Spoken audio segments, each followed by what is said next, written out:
नमस्कार, मैं सुनीता छाबड़ा। आज हम एक फिल्म के बारे में बात करेंगे। दिलजीत दोसांझ की फिल्म थी सतलुज, जो रिलीज होने के 48 घंटे के अंदर ही जो थी वो बैन हो गई, उसको हटा दिया गया ओटीटी से। क्या ये सिर्फ एक गवर्नमेंट डिसीजन था, सरकारी डिसीजन था, या ग्रहों का भी इसमें कोई प्रभाव रहा था, कोई संबंध रहा था? आज इसको समझते हैं और साथ में वीनस केतु यानी शुक्र और केतु शनि का प्रभाव भी समझते हैं, कैसे इस पूरी कॉन्ट्रोवर्सीज में हुआ। और अंत में, इस वीडियो के अंत में जो है, मैं कुछ राशियों के बारे में भी जिनका प्रभाव आपके ऊपर होगा, उन राशियों के बारे में भी आपको सभी 12 राशियों के बारे में बताऊंगी कि कैसे कैसे इस ग्रह चाल का प्रभाव आप पर पड़ सकता है। और एक पत्री भी लेंगे जो आपके सवाल और मेरे जवाब के इस एपिसोड में भी हम लेंगे। तो पहले तो हम बात करते हैं इस फिल्म की, दिलजीत दोसांझ की फिल्म सतलुज, जो पहले इस फिल्म का नाम था पंजाब 95 और के नाम से जानी जाती थी। ह्यूमन राइट्स एक्टिविस्ट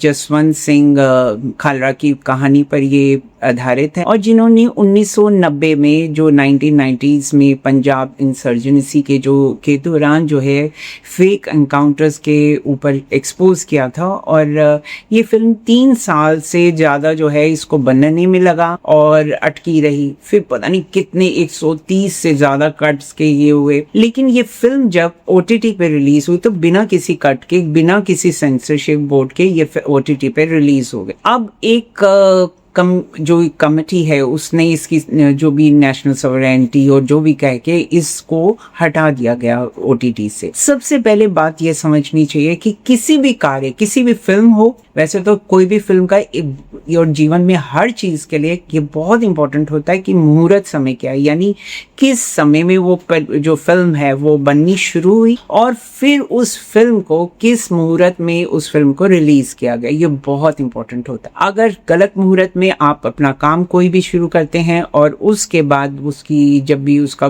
प्रॉब्लम्स अटकेंगे, मुश्किलें आएंगी। बस यही हुआ इस फिल्म के साथ भी, क्योंकि जब इसकी 3 से 4 साल इस फिल्म को बनने में लगे, बार बार अटके। अब इसको एस्ट्रोलॉजिकली भी समझते हैं, क्योंकि मुहूर्त जो है रिलीज टाइम का तो हमारे पास ही है और ग्रहों की भी चाल भी हमें पता है।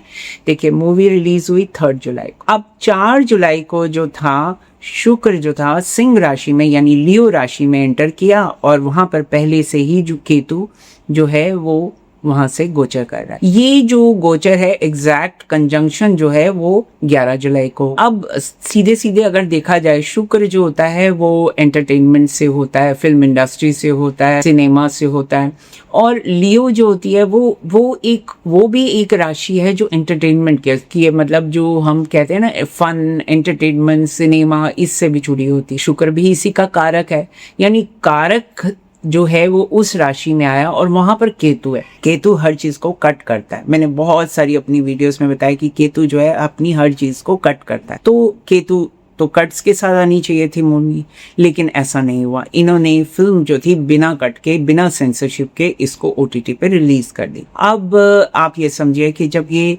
फिल्म रिलीज हुई तो एक तो नाम देखिए, फिल्म का नाम सतलुज। सतलुज, अब आप इसको सोचिए, सतलुज है क्या? नदी यानी पानी। और शनि का क्या? शनि किस राशि में चल रहा है? पानी की राशि मीन राशि में चल रहा है। इसका संबंध, मीन राशि में बैठे हुए शनि का भी जो संबंध है वो भी सिनेमा से और बहुत सारी छुपी हुई चीजों के बारे में बात करता है। शनि जहां पर रिस्ट्रिक्शंस, डिलेज, मुसीबतें, देरी, एग्जैक्टली वही हुआ। इतनी देरी से रिलीज हुई और फिर रिलीज होते ही तुरंत दोबारा हटाया गया। और सबसे इंटरेस्टिंग बात, इस पूरे पीरियड में, यानी जो ये पूरा जब रिलीज हुआ था, ये मैं बहुत समय से कहती हूँ कि जब मर्क्यूरी रेट्रोग्रेड यानी बुध जब वक्री होता है, चाल चल रहा होता है, तो कम्युनिकेशन, इंफॉर्मेशन के फ्लो को बहुत रुकावटें करता है, उसको हटा देता है। तो फिल्म रिलीज हुई 3 को, 4 को शुक्र ने एंटर किया और 5 जुलाई को फिल्म बैन हो गई। देखिए क्या ग्रहों का चाल है। और उस समय जो मर्क्यूरी था वो भी रेट्रोग्रेड चल रहा था, शनि तो हम जानते ही हैं मीन राशि में चल ही रहा है।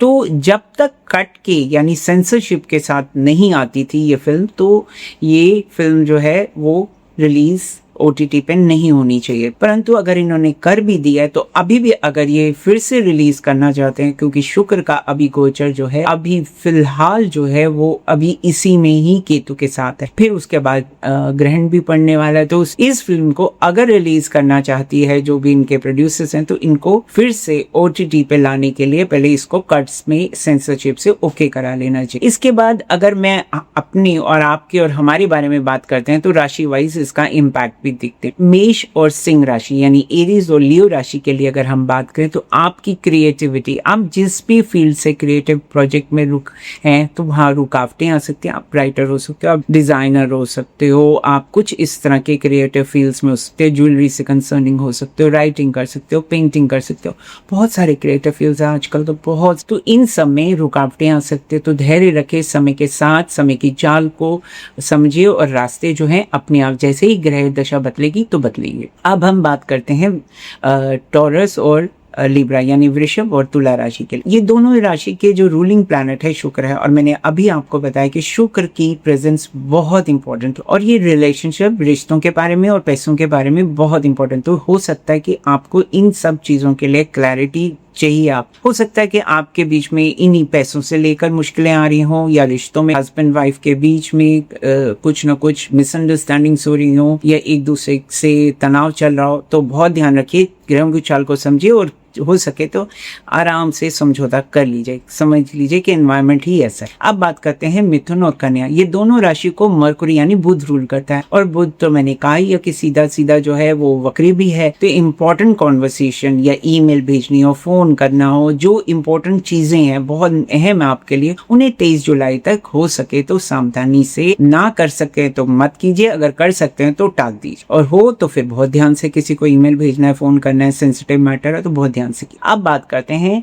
कर्क और वृश्चिक। अब इमोशनल ट्रुथ आपके जो है सामने आएंगे, पुरानी बातें जो हुई हैं रिसेंट में वो सरफेस हो सकती, तो क्योंकि ये ग्रह चाली है। अब हम बात करते हैं धनु और मीन राशि की। ये दोनों प्लैनेट्स को सैजिटेरियस, मीन यानी पाइसेस राशि को जुपिटर रूल करते हैं। स्पिरिचुअली ये समय जो है रिफ्लेक्शन का है। आप अपने अंदर झांक के दीजिए, सच को समझने की कोशिश कीजिए, सिर्फ सुनी सुनाई बातों पे ज्यादा विश्वास मत कीजिए। अब सबसे इम्पोर्टेंट मकर और कुंभ यानी शनि की राशि के करियर में ट्रांसपेरेंसी की जरूरत है।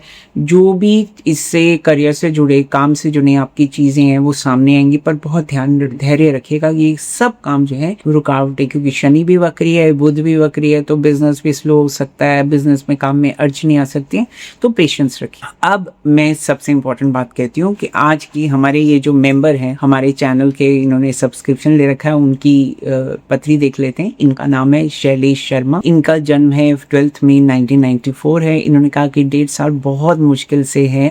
इन्होंने अपनी बताया कि करियर में बहुत मुश्किलें हैं, शायद नौकरी भी छूट गई है और वैवाहिक जीवन में भी इनको बहुत मुश्किलें आ रही और मतलब रिश्ता टूटने पे है। तो मैं आपको ये कहूंगी कि आपके लिए आने वाला समय 2028 तक, जी हाँ बहुत लंबा समय है आपके लिए, बहुत मुश्किलें आएंगी। इस बीच में आपकी बार बार नौकरी बदलेगी, यानी कहीं नौकरी काम करेंगे फिर छूट जाएगी, या आप स्वयं से मतलब जैसे बदलते रहेंगे, कहीं सेटिस्फेक्शन नहीं होगी। तो ये बदलाव का समय है, बार बार छूट के बार बार ध्यान रखें। 2028 तक बहुत पेशेंस रखिए, पर वहां 2028 में कोई लीगल मैटर यानी कोई ना कोई सरकारी मैटर हो सकता है कि आपको किसी मजिस्ट्रेट या जज में, कोर्ट कचहरी में भी जाना पड़े। ऐसा आपके ग्रहों की चाल दिखाती है, लीगल मैटर्स के लिए दिखती है। फिर उसके बाद शुक्र केतु चंद्रमा का आपकी कुंडली में जो बना हुआ है उसमें लग दिखता है शादी में जो रुकावट आ रही है वो पैसों की वजह से आ रही है, पैसे ही कारण है। तो मैं आपको एक चीज उपाय बताती हूँ, आप ऐसा करें, शनि का उपाय करें। मेरी एक अलग वीडियो है उस पर, उसे पूरे देखिए। और महादेव